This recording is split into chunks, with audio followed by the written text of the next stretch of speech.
ଗଲା ନା ଦେଖିଲେ ପଛରେ କେହି ଯେ ନାହାନ୍ତି, ମନ ଦୁଃଖେ ଫେରି ଗଲେ, ମନ ଦୁଃଖେ ଫେରି ଗଲେ।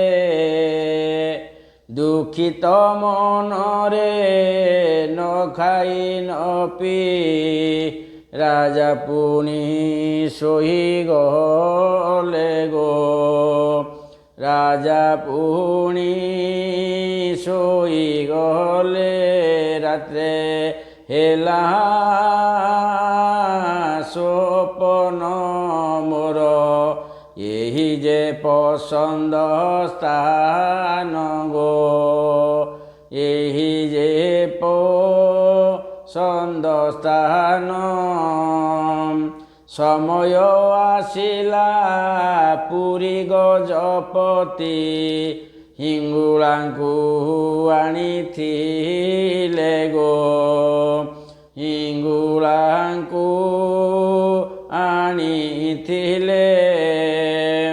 ସେହି ଦିନ ପୁରୀ ରୋଷଶାଳକୁ ଯେ ହିଙ୍ଗୁଳାଇ ବିଜେ କଲେ, ଏହା ମିଥ୍ୟା ଯେ ନୁହଁ କିମ୍ବଦନ୍ତୀ ଯାହା କହୁଛ ଗୋ, ଏହା ମିଥ୍ୟା ଯେ ନୁହଁ। ରାଜା ଦେଖିଲେ ପଛରେ ଶବ୍ଦ କିଛି ଆଉ ହେଉନାହିଁ। ରାଜାଙ୍କର ଭାରି ମନ ଦୁଃଖ ହେଲା। ସେ କହିଲେ ମା କୁଆଡ଼େ ଗଲେ? ରାଜା ସିଧା ଯାଇକରି ଘରେ ନ ଖାଇ ନ ପିକିରି ମାନେ ତାଙ୍କ ମନ ଦୁଃଖରେ ଶୋଇ ପଡ଼ିଲେ। ରାତ୍ରରେ ତାଙ୍କୁ ସ୍ୱପ୍ନ ହେଲା, ହେ ରାଜନ, ମୁଁ ଯେତେବେଳେ ନଦୀ କୂଳରେ ପହଞ୍ଚିଗଲି, ସିଂହଦାନ ନଦୀ କୂଳରେ, ସେ ସ୍ଥାନଟି ଅନୁଗୁଳ ଜିଲ୍ଲା, ସେ ସ୍ଥାନଟି ମୋତେ ଭାରି ସୁନ୍ଦର ଲାଗିଲା। ମୁଁ ସେଇଠି ରହିଗଲି, ମୋର ଆଉ ଆଗକୁ ଯିବାର ନାହିଁ।